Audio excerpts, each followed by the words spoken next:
A pleasure to welcome all of you to the Council on Foreign Relations this morning, and a chance to talk with and get to know India's very distinguished Reserve Bank Governor. It's a privilege for me personally, having been a long-standing admirer of the Governor's and being in business. All of you who know India will remember that there virtually is no step you take wisely in India without understanding and having a close relationship with the motor wheel of India's finances, the Reserve Bank. Governor, to you, sir, a particularly warm welcome. From those who are drought-stricken, thank you for bringing the rain. We're very pleased, and I am delighted that you are with us. Ladies and gentlemen, you have before you today, and Governor Reddy, one of the great figures of India's finance, a figure of international standing, an educator, and a terrific public servant throughout your life. I believe many of you have had a chance to read the Governor's biography. There isn't a field of Indian economics, government economics, that you, Governor, have not touched.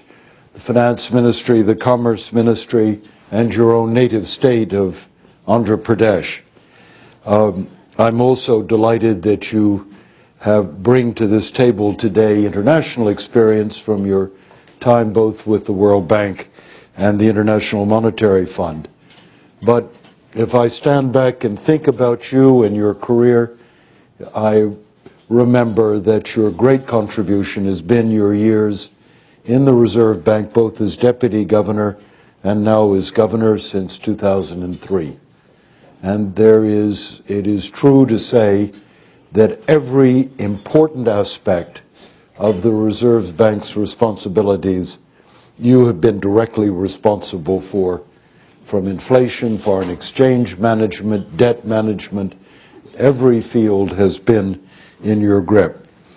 I don't have to tell all of you what a role the Reserve Bank plays in India's life, by statute, by tradition, and most of all by the extraordinary professionalism and respect with which the cadre of the bank and its leadership has forged the institutions over the years, its independence, its responsibilities, therefore, in the classic fields that we ascribe to a Reserve Bank, central bank, of keeping a sharp eye on the performance of the economy, on the monetary policies of India, on inflation, on the inflation factors, but also, Governor, you play such a critical role in the management of the financial markets, their health, and in financial institutions. I know as well, given your experience, that you watch very carefully what is going on in the international scene. I am really pleased, therefore, that we'll have a chance to talk to you this morning and listen to you. For those who might not have seen it, Governor Reddy has prepared a very thoughtful paper, which is available at the front desk. If you didn't pick up a copy coming in, I suggest that you do so when you leave. The Governor and I will speak for a few minutes, and then we'll turn the floor over to you for questions. I would ask you to all please respect Council rules. The session today is on the record. But when we come to questions, I would appreciate those who'd like to ask a question. When you do so, please identify yourself. Would you also all do the obvious and turn off cell phones or other electronic devices? Governor, again, very warm welcome from me to an old friend and from all of us who are doing business in India. Terrific respect for you, your career, and the institution you're responsible for. Governor, I thought that we would proceed, as you suggested, directly into an exchange. And I'd like to start with a rather broad question. There isn't one of us who's gathered together today who isn't struck by the fact that in the last several years, India has really emerged. The economy's taken off, and we're all struck by the fact that not only growth rates are high, but this time we look like we're in for a good, long cycle of sustainable growth at high levels that is going to profoundly transform not only the nature of the Indian economy, but will have its world impact. And I wonder if you could set the stage for us. Why now? What has happened to spark this move from the position you sit in? How is India moved to emerge at this moment in world economic history? Let me start with that and give you an easy one. Thank you, Ambassador Esner. I'm most grateful to you, sir, for your very kind remarks. I will do my best to explain whatever I can, and at other times I'll share my confusion with you, frankly, and since I know that I am among friends. Even if on record, we can still be friends and be frank, I believe. When this issue came up and somebody said,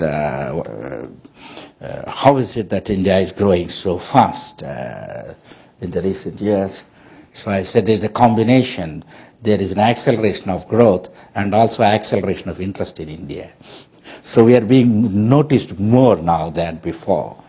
It is actually, if we see the growth pattern, the growth has been 6% from 1980.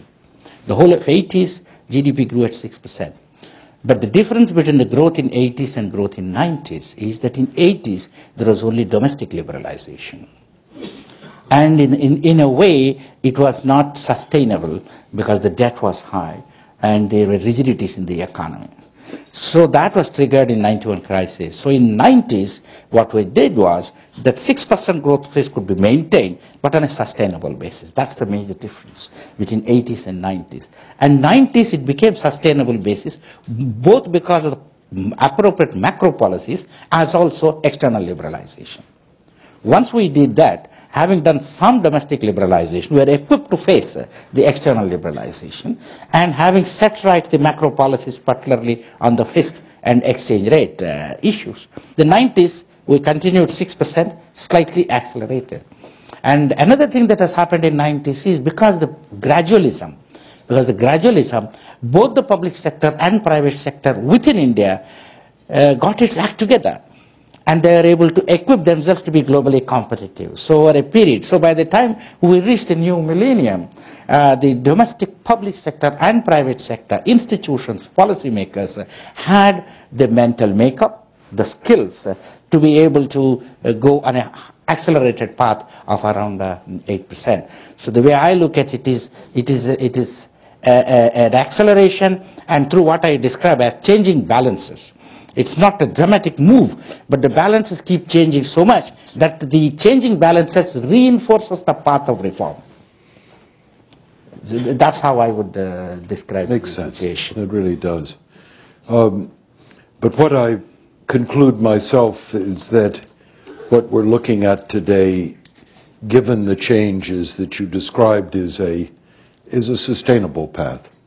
That we're going to see relatively high rates of growth for years to come, and therefore in terms of those in the market who have to calculate risk, this is a sensible one. But no one is risk-free. Could you think out loud with us for a moment, Governor, about what you think will be the major issues in the years ahead? Where will be the tough problems that India will face that will affect her performance? I'll start with the major strength. The major strength of reform in India is that the reform is, in some senses, bottoms up. the decentralized private sector units and even the decentralized political units are into the mainstream. And you would have noticed yesterday's elections in West Bengal, the chief minister who has been advocating reform has been elected with a higher majority in a state like West Bengal. And he's a communist. Yes, indeed. So that gives a signal about the type of popular backing for the basic logic of reform. So in that sense, the reform process is deep-rooted and it is bottoms up. So that gives the strength. However, the issues I would divide into global and domestic. As far as global issues are concerned, first is the oil.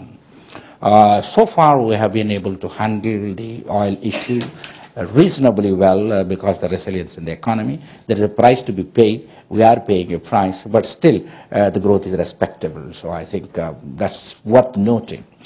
The unwinding of global imbalances, unlikely, but if any disorderly unwinding were to happen, while we cannot be immune from it, our own analysis of the balance sheet shows that the impact will not be as serious as in the case of many other countries at this stage.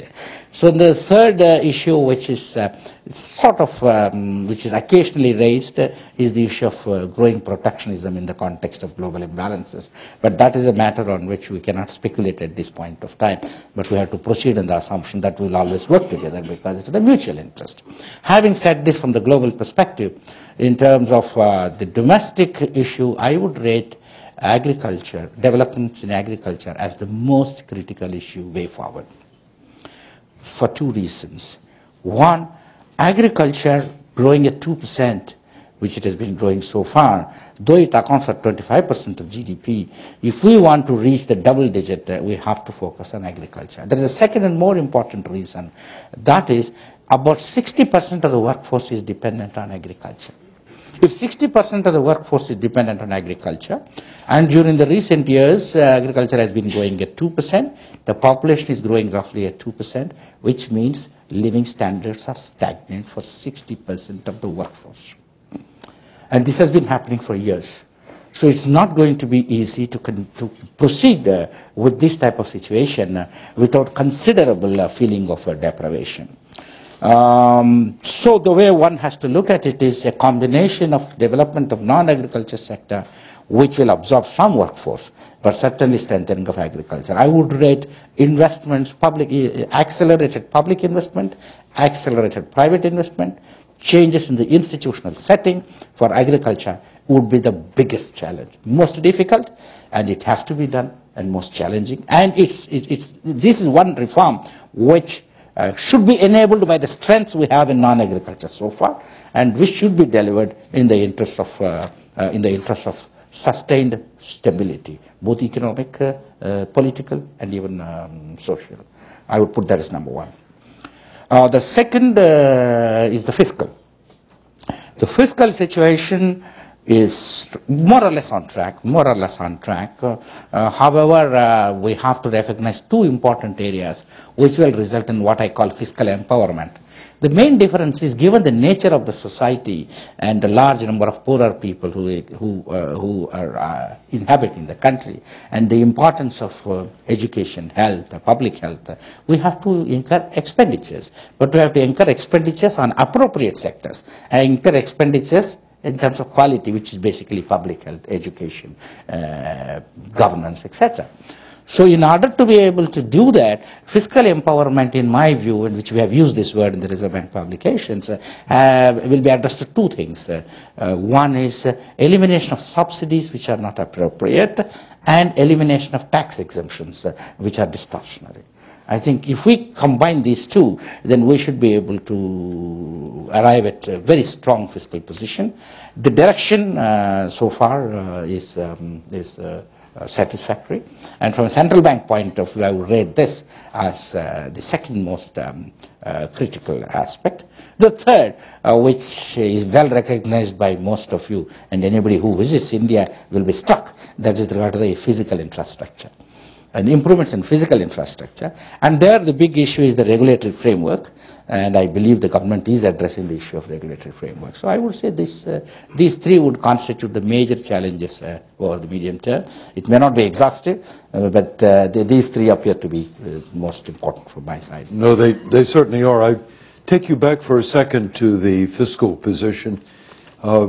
India today, if my memory is correct, has an extremely manageable external debt position, but the internal pressures of fiscal expenditure are considerable. I don't remember the exact figure, 80% of GDP, the domestic debt. Is this really manageable? Are tax receipts rising? Is the economy growing fast enough so that the domestic debt does not weigh on the performance of domestic financial markets? I think your memory is absolutely right. It is about 80%. One redeeming feature is the growth. The GDP growth is around 8%, and the fiscal deficit, both the center and the states, is coming down. So that's one good news in terms of incrementally.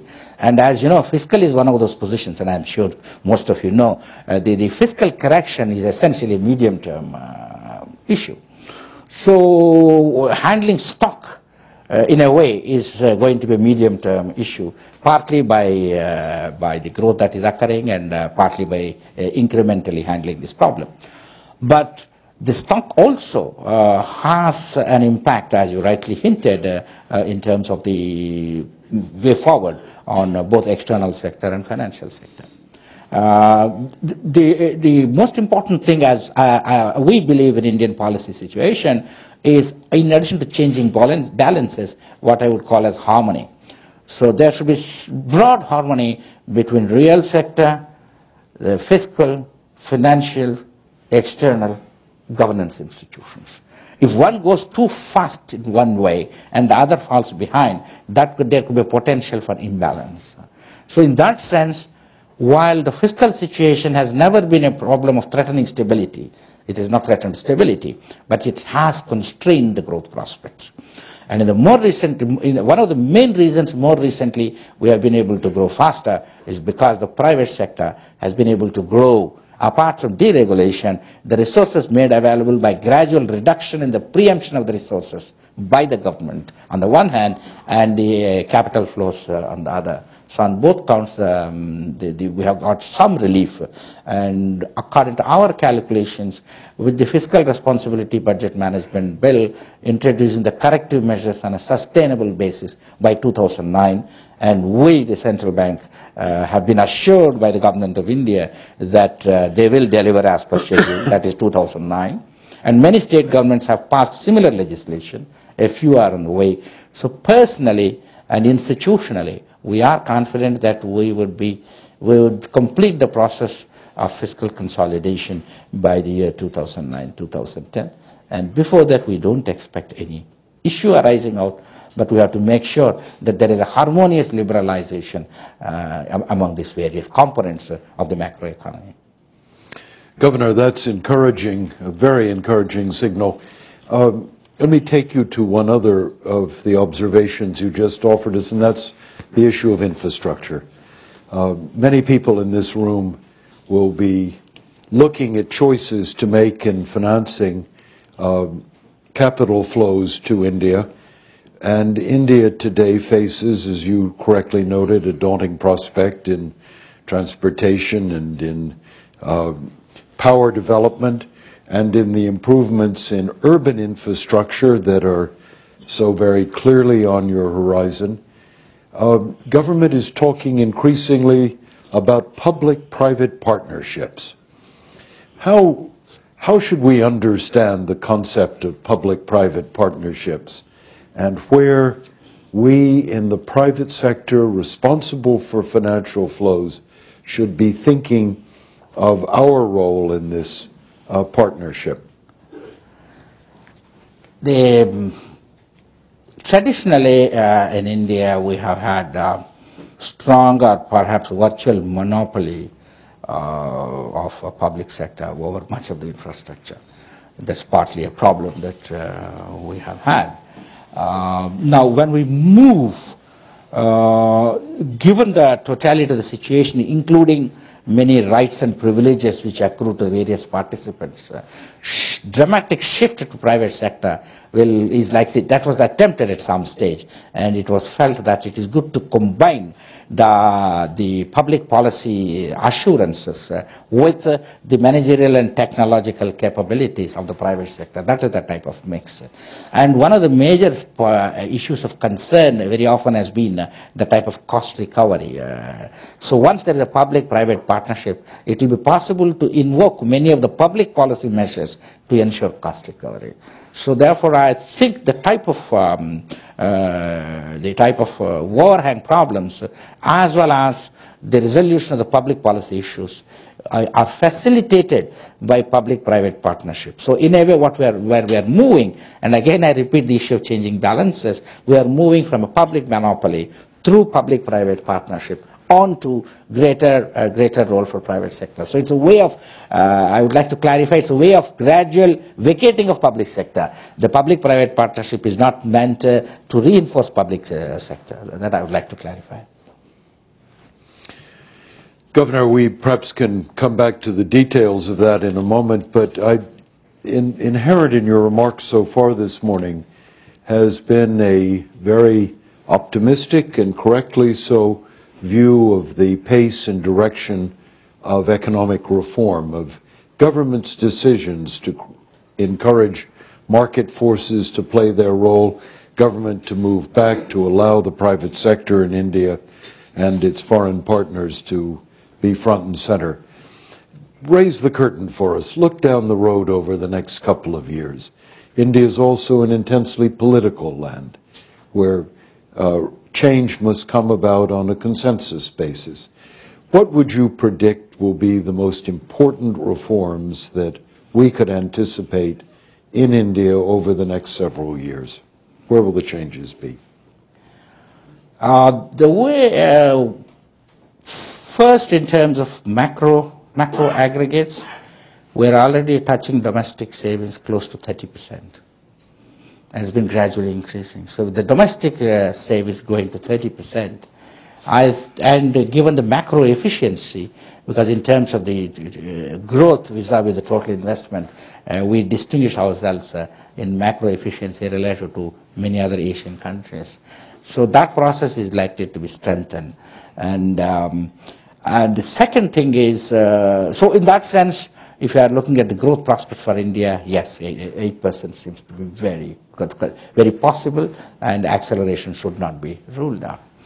As far as the stability is concerned, I'll again divide into political, overall economic and financial stability.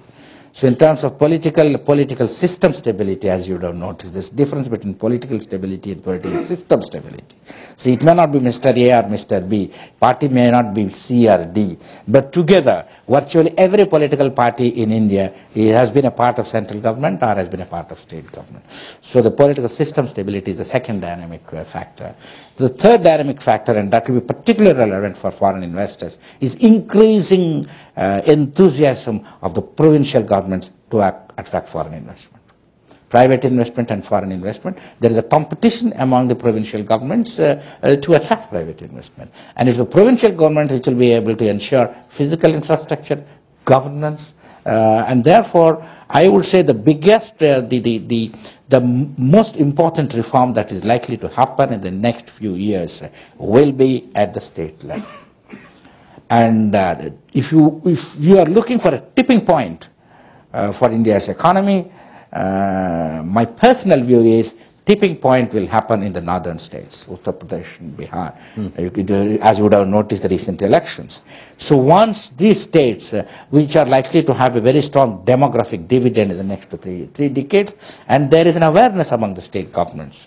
So if one is looking for when will the tipping point occur in India, that will occur the moment UP and Bihar start growing up. So the North Indian states start going up. Because the reform and the public-private partnership and understanding is pretty well rooted in the South, it's well rooted in the West, and there is a beginning already being shown in East. So I would say that, and in terms of the sectors, infrastructure, definitely. immediately in the next 2 to 3 years, and financial sector as the real economy grows. The financial sector will have to come in the next. So first priority will have to be infrastructure, which includes financing of infrastructure, and followed by the financial sector, I would say, would perhaps be the sequencing. Respecting the fact that you are India's chief regulator of the financial sector, can you, within that constraint, describe how you see changes will occur in the financial sector, in the banking sector, and other aspects of the financial sector? What should we anticipate? I would, in terms of priorities, insurance sector will have to grow. Because for the simple reason, given the extent of economic activity, given the demographic situation and huge workforce getting in, and the fact that we had virtually no insurance worth a name till recently. So one area where there is maximum convergence between the global interest, global expertise, and domestic requirements, I would place insurance as number one. Second will be pensions. We just, the pension is virtually restricted to government, the organized sector, which covers barely about 6 to 7% of the workforce. The amount, 6 to 7% of the workforce. And then the way we look at it now is there is increasing self-employment that is happening in India. The growth of services sector also is an indication of the number of self-employed people, and we don't have much of an institutional mechanism for that. So both in terms of savings. And the third is that there is a convergence between the way the funds will be raised from insurance and pension, because they are some sort of longer-term contractual savings. They will fit in beautifully with the current requirements of financing of infrastructure development. Yes. So I would say that these two will have to be, and they are on the priority item. As far as the banking sector is concerned, I must say we are quite lucky in the sense that we have a number of foreign banks, and they are doing an outstanding job in terms of contributing to our financial sector development. If you just take off balance sheets, the traditional banks just do the balance sheet work.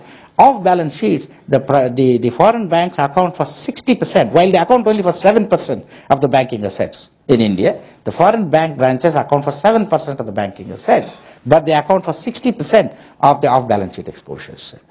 They account for about 40% of the forex markets, both for the customers as well as interbank, whereas they account only for 7% in terms of overall assets.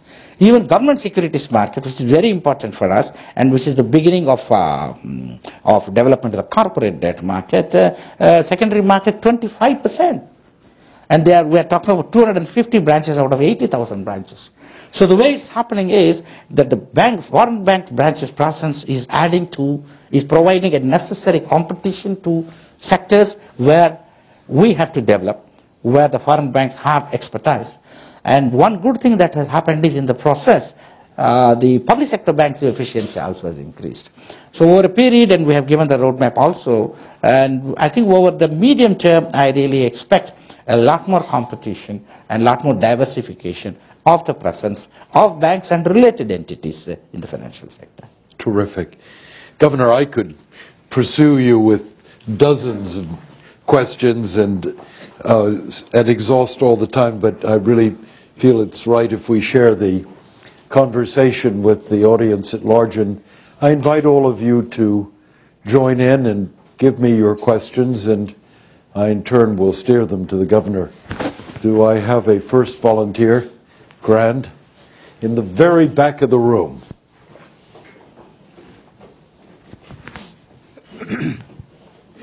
Baldas from INSCAP Partners. Good to see you again, Governor. Just to press you a little further on a point you touched on with respect to the role of foreign banking institution and the current level of the assets that they own. There is an increasing desire to be able to expand beyond the 7%. Would be interested in your thoughts on certain of the restrictions and some of the well-known positions seeming to come from your office with respect to the capacity of foreign banks to expand beyond the 7%. Thank you. Thank you very much. The way I would look at it is that the Indian situation has to be viewed with reference to the context, the quality, and the work atmosphere. The number of branches being given are a lot more than the WTO commitments. The most important is qualitatively, and I think I'm confident to say and assert that qualitatively once a branch of a foreign bank is established in India, there are no restrictions on the type of business. In many countries, there is restriction, no geographical restriction, whether retail deposits or not, whether currency or not, and it is in most of the countries. And there are also the process of getting a license also. But I can fully understand the desire, and I feel it is, I will take it as a compliment to us that there is so much of enthusiasm to come into India. And in fact, yesterday I was having a discussion with our own bankers. So always all commercial banks have this feeling of a little frustration in entering into very attractive markets. So I find that it is good that we find interest, and we'll make sure that the interest will continue. And the return on assets in India, understandably, at about 3% for foreign banks is perhaps among the highest in the world. And so I appreciate the interest, and that will be taken into account in the way forward. Good. Great. Right here, left table. Thank you. Lindsay Howard, the Dylan Schneider Group. Sir, India has in the world an almost unique repository of knowledge on agricultural reform experiments, even though it is one of the most challenging issues. I wondered if you could address for us both in the global context and in where the U.S. can be helpful, how you see agricultural reform proceeding now, particularly in its efforts to both create sustainable development as well as poverty alleviation, and to relieve farmers in so many regions of the devastating effects of inclement weather. When there's good weather, good crops. When there's not. Well, thank you very much. At the outset, I'll be cautious in covering real economy issues. But I always fear if I cover real economy, then I will find the real economists questioning the central bank. And if I cover too much of fiscal, then the fiscal authorities will make inroads into monetary policy. So having said that, I must recognize that we have a role to play. I mean, I don't want to go explain how agriculture development should happen in India, but what should the RBI do? The Reserve Bank should do in the context of agricultural development. One, our studies show that the major instrument for purveying of agriculture credit were cooperatives. And the cooperative institutions which have to purvey the rural credit have become very, very weak and great, and it's just not able to deliver the credit. So there is a virtual institutional breakdown as far as agriculture credit is done, and therefore the government of India recently appointed a committee to revamp the cooperative system. It is possible that a little less than 1% of GDP, the budget has provided a little less than 1% of GDP to revive the cooperative structure, and there is a committee which has been appointed with me as the chairman to coordinate with the state governments to revive the cooperatives. That's the first issue. The second issue is, in spite of the progress so far, the single largest source of financing for farmers is informal sector, or money lenders. And we thought that it is necessary to analyze, and therefore we have just constituted a group to analyze the money lending legislation. This is also related to the issue of suicide of the farmers that is happening. Yes. It's just heart-rending. So there are two other things we are doing. One is study the money lending legislation and see how far we can rationalize the legislation and implement it so that it is fair to the people who are lending and fair to the people who are borrowing, and bring it into the more formal system. That's the second area we are trying to do. And the third, having done all that, we also require, on the one hand, greater penetration of insurance sector, and that we have failed so far, but we have to do something about it, and that's being attended to. And in the event, ultimately, if there is a distress, is there a mechanism by which we can help the distressed farmers? These are areas which are engaging their attention. But I think both from the central bank's point of view and the government's point of view, the provision of credit to agriculture directly and indirectly in terms of inputs to agriculture and output processing. These are priority items, and the Reserve Bank accords highest priority to that. Excellent. Good. Manfred. One asked its financial sector, Malaysia. Governor, how do you see the evolution of the India-China economic commercial relationship? To what extent do you view it as competitive, and to what degree do you regard it as complementary? I would generally put the policy approach of India in the global context. And I think by and large, the Indian economic policymakers have never visualized policies in a national competitive sense. I think given the diverse cultural diversity, the democratic processes, the basic effort has been somewhat to see how growth occurs and how the issues related to poverty are taken care of. So that has been the major focus. So the bilateral relations and multilateral relations in some senses have to fall into this bigger picture. But the fact remains that in terms of our relationship with Asia in general and China in particular, trade is increasing. Trade is increasing at a very rapid pace. So trade integration is occurring and is bound to occur, as I see it. As far as the presence in the global economy is concerned, the main drivers of growth in the recent years have been continue to be USA, China, followed by India. So in a way, therefore, the relationship between China and India are close, getting closer in terms of economic, in economic terms, and I expect the same thing will continue as part of the cooperation combined with competition in a global economy situation. Excellent.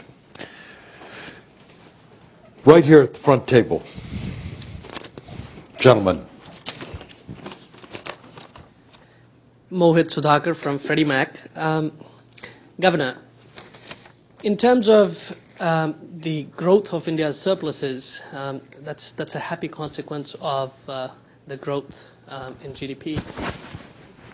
And as we see these growth of surpluses going on in the foreseeable future, how do you see these surpluses being managed? Yes. Let me first put the issue of surplus in the context of the global situation. In the context of the global situation, we are not contributing either positively or negatively to the global imbalances in terms of large current account surplus or large current account deficit. So in fact, we have been generating a modest current account deficit of about 2%, which is reasonable. And the saving investments have been by and large balanced, and significantly the economy is domestic demand driven, and therefore our policies, including exchange rate, are not determined, are not overtly conditioned by the export situation by itself. So in that sense, therefore, any surplus that is occurring to the reserves is more on account of capital flows. It's not on account of current account surplus. So to the extent it is not on account of current account surplus, but on account of current account deficit, it really means capital flows more than what is required to maintain the domestic balance. So I just wanted to put that in perspective. Yes. So having done that, if there is an accretion to reserves, it should be treated not so much as self-insurance. So at this stage of development, given the resilience of the economy, given the confidence of the international community in the Indian economy, the quote-unquote self-insurance is not a top priority item in terms of the forex reserves. So the forex reserves accretion happens more in the context of the way in which the capital flows occur and the way in which the economy absorbs the capital flows. And we have to take a medium-term view of the current account balance, medium-term view of the capital flows, and a medium-term view of the growth prospects. And that's how we have to look at the totality of the reserves. That brings me to the issue of the management of the reserves. When you have the reserves, how do we manage? Now, what happens is, as the reserve level, and I can be very frank with you, what happens is, at one particular level of reserves, the major consideration is liquidity. But as the accretion to reserves keeps happening, then it is possible to diversify the portfolio. And increasingly, there can be an emphasis on return at the margin. So very often you will find as the reserve level increases, the marginal return will be far higher than the average return. Though at some point of time, if you reach a position that aggregate foreign assets exceed the foreign liabilities, then the reserves become a part of the national wealth and not reserves as such. In such case, as Singapore has done, you can even create a separate corporation and do the wealth management.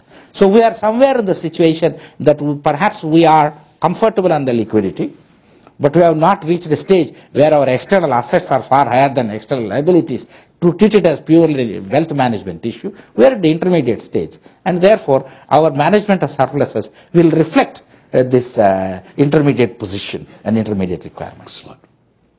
Excellent. Good. Imran Rifat. Mr. Governor, there is an internal debate going on in India about the open market convertibility of the Indian rupee.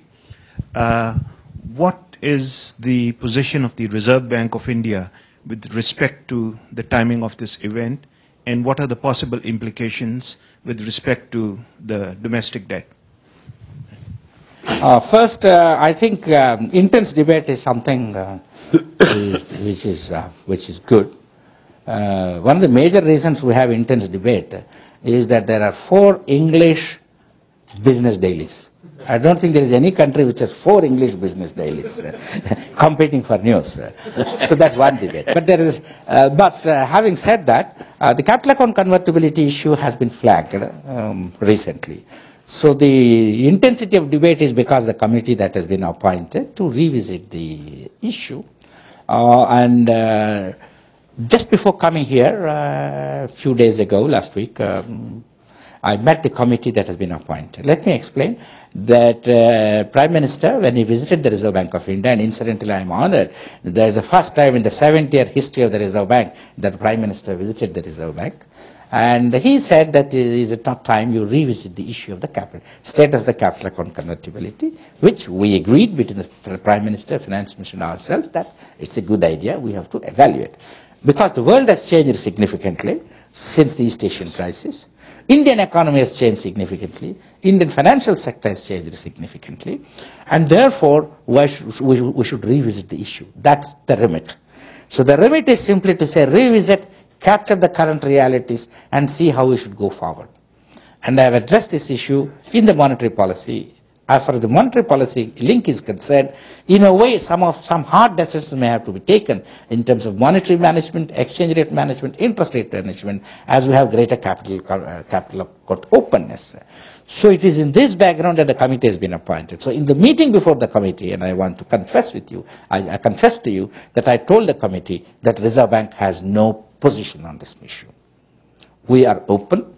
And we will give whatever technical assistance, technical papers that are required, global experience, theory, and our assessment.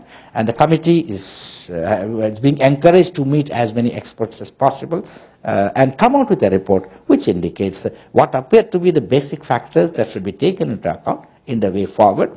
And I have also assured, in view of the debate that has been indicated, I requested the committee to make its report available to be put in public domain. And whatever their analysis, assessment and roadmap is concerned, I said we will put it in public domain. We will take into all the comments, discuss with the government, and then proceed. So, frank answer is we are very open to all the good ideas, all the suggestions through the committee, and further action. There is no stated predetermined position of the Reserve Bank on this. Young lady at the first table. Good morning. Nisha Kumar, Time Warner.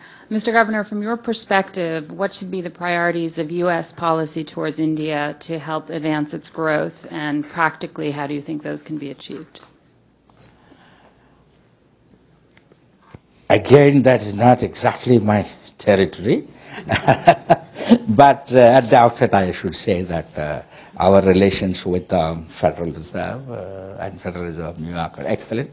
I'll be meeting Mr. Tim Geithner later in the day today, and I can't ask for a better relationship than what we have in terms of monetary and banking sectors. And from the global point of view, as I understand, compared to at any point of time with the type of visitors that I get from the United States, it's a pleasure to interact, and I think there is total understanding of both the problems and prospects. So if you ask me, I think the going is good, there is nothing wrong, and therefore we need not fix anything. Let us keep doing what we are doing now. That would be my sense on this. Good. Good. Yes, sir. Right there, second table. Sean Filer with Equinox Partners. To the extent that your priority is improving growth in rural India and extending more credit to rural India, isn't one of the obvious solutions accelerating the deregulation of the public sector banks that have the dominant footprint and the large deposit base in rural India? And if I think of a HDFC or ICICI running, SBI as it were today, with the freedom to hire executives and promote people and have a more meritocratic and entrepreneurial culture, I think that might go a long way to improving that particular problem. And I know there's probably political problems with anything that would allow firing of workers, but there's got to be other things at the margin that can be accelerated there. If you'd comment on that. Yeah, I think that is an idea, but as you know, in the Indian context, there are a lot of good ideas which keep floating around. And some are picked up, some are not, for a variety of reasons, and you know that.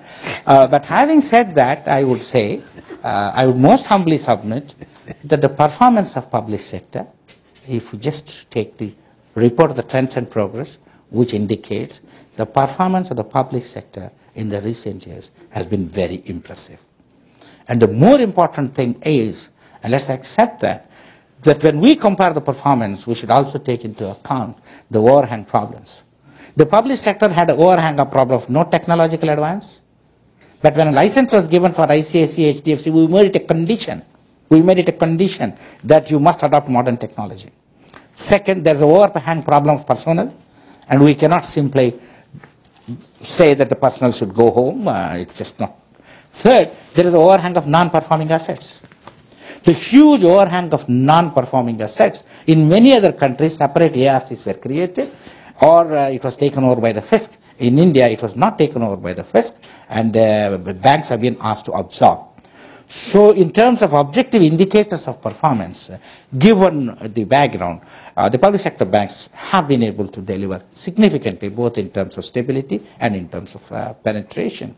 And the technological improvements that have happened the last 2 to 3 years. Fourthly, and most important, see, in India, the divide is not public sector banks and private sector banks now. You have old private sector banks, you have new private sector banks, and then public sector banks in which there is a combination of private and public ownership.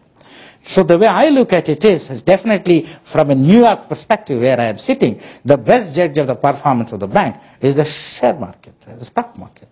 And the stock market is every time giving a very good signal about the public sector banks in spite of increased competition. Having said that, let me again repeat that there is a long way to go. There is a long way to go, and in the long way to go, the way I look at it is that there will be increasing collaborations and cooperation between public and private. So the balance between public and private, foreign and domestic, in operations, in ownership, in competition, in different market segments will keep changing.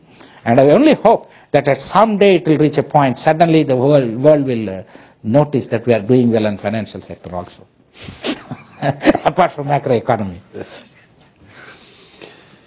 Right, sir. Jimmy Wan, Granite Associates. You just mentioned non-performing assets. RBI has been very proactive in recent years regarding these. With regard to foreign investment in that sector, could you describe how you see that going forward? I would say that the opening up of the securitization has been a more recent phenomenon. We have just introduced, but if you again see in many developing countries, the securitization has come up more at after the government took over the distressed assets. Right. So here we have been going a little slow in that matter, and only recently the legislation has been passed. And I think there is enormous scope. There is enormous scope in Indian situation for securitization, and I think the foreign investment will be in a position to participate both on the direct investment side and in picking up the securities as we go along. But as usual, it's incremental, it is gradual, but I see a great potential both for improving the banking system and for an opportunity for the foreign investment. Governor, we have put you through your paces this morning, and I thank you enormously on behalf of the Peter McCullough series and the Council, and thank all of you for coming to what I found a very spirited session. Governor, we're all raised on the discipline that Reserve Bank, central bank governors say very little. You said a lot. You were uncommonly frank and interesting, and I must say on my behalf, and I know everyone here, we appreciated it. Come back. You're a welcome guest in the Council, and we look forward to seeing you many times. And particularly, sir, these terrific moments. Good luck in the work that you and the RBI are doing. Thank you very much.